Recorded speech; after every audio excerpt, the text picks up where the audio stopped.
Hey guys, so quick update on the Unicorn 31, which I've now lovingly named it. I've been looking for a name for this car since I got it, and I love naming my cars. Like all my cars over the years have had different names.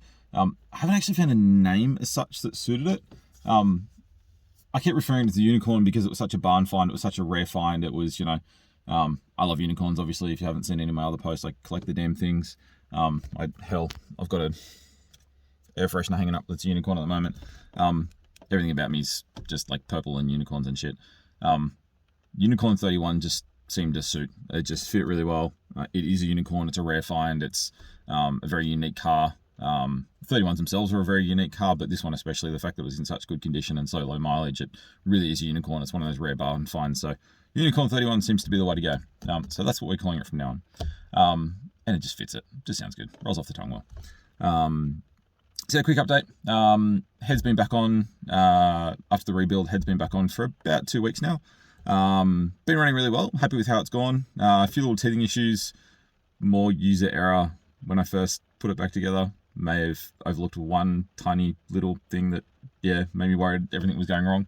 But fixed that in like 30 minutes. I'll do another video on that at another point because that was just dumb. Running really well. Quite happy with how it's going.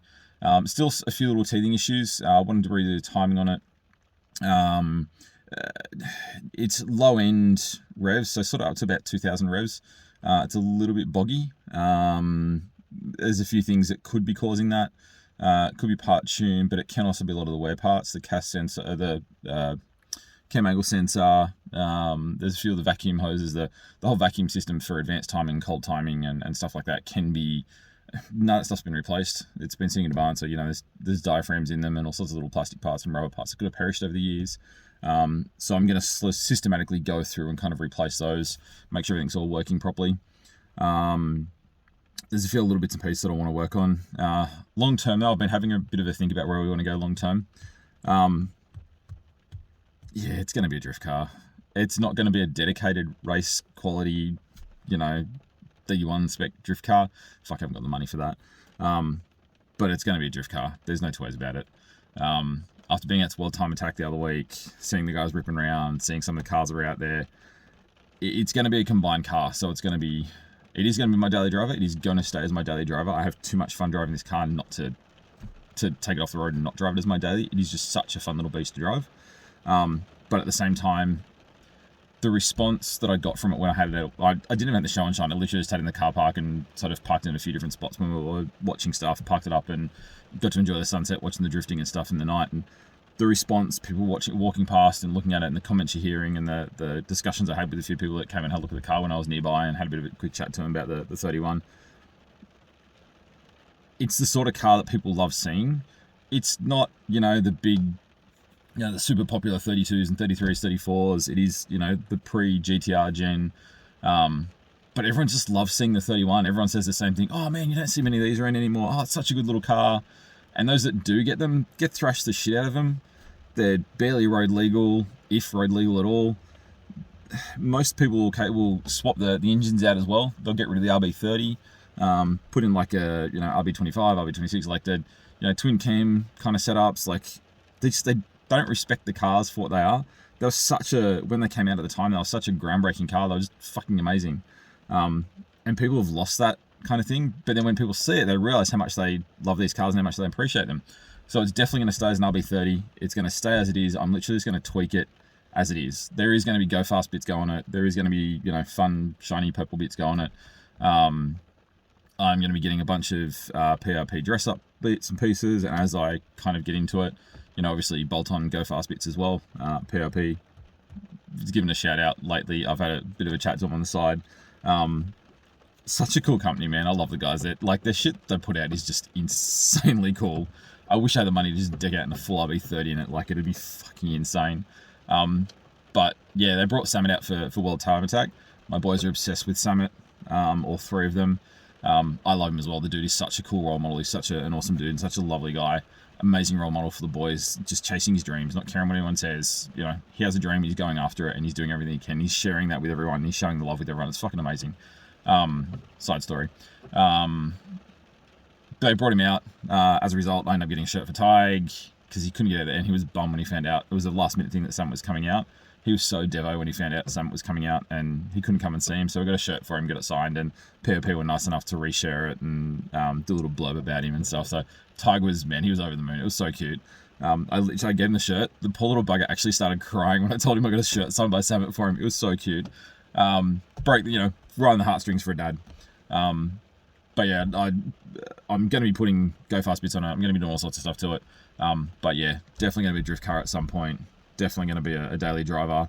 But I also want to keep it an R31. And that's the one thing I noticed when I was out there. Everyone's like, oh my God, it's so clean. It's such a nice looking car. I want to keep that look. I want to keep it as stock as possible outside wise. It looks very unassuming from the outside, and I think that's what gets everyone. They just love the fact that it looks like a showroom quality, hence Unicorn 31. It's just a very rare car these days to see one in this quality and this condition.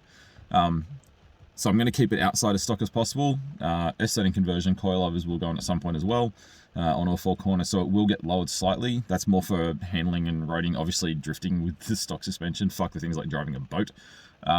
It rolls more than a fucking sushi shop. It's insane. So I do have to get them on there just for performance, just to actually make it a little bit more driftable and drivable. It will improve the look a little bit as well, just a little bit. I'm not going to drop it right down. It's going to be well above legal height, but just that little bit of staunch. It just gives it a nice little look, a little bit more steady. They are a nice fat wide body as well, so that little bit of lowering just makes them look really squat and just gives a really cool look to them. So that's going to go on, and then I'm going to tidy up the engine bay. I want to make it as clean as possible. It's not going to be concourse quality show spec, but I want it looking stock. I want it looking off the showroom with a few shiny, pretty bolt up bits and dress up bits on it. I don't want it to be a showroom car. It's not going to be a showroom car because it is a daily driver, but I want it to be something that it looks clean. It looks like it's just driven straight off the showroom, back in 1988, and someone's put a few bolt-on bits on it to make it look pretty and, have a bit of fun with it. I don't want it to look show quality, but I want the sort of thing I can take to a show shine. It gets respected, but then I can also take it on the track and have a fuck ton of fun with it. Shout out to OzDC as well. Just noticed I'm wearing their jumper. Those guys put on a great event, and this is where you're going to see it most of the time because it's where I do a lot of my photography, and it's where I will be doing pretty much all my events, unless something changes. But yeah, pretty much all my events are going to be through OzDC anyway, so keep an eye out, guys. This video went a hell of a lot longer than I expected it to, but I'm really excited. I finally have a destination in mind and a plan in mind of what I want to do with the 31.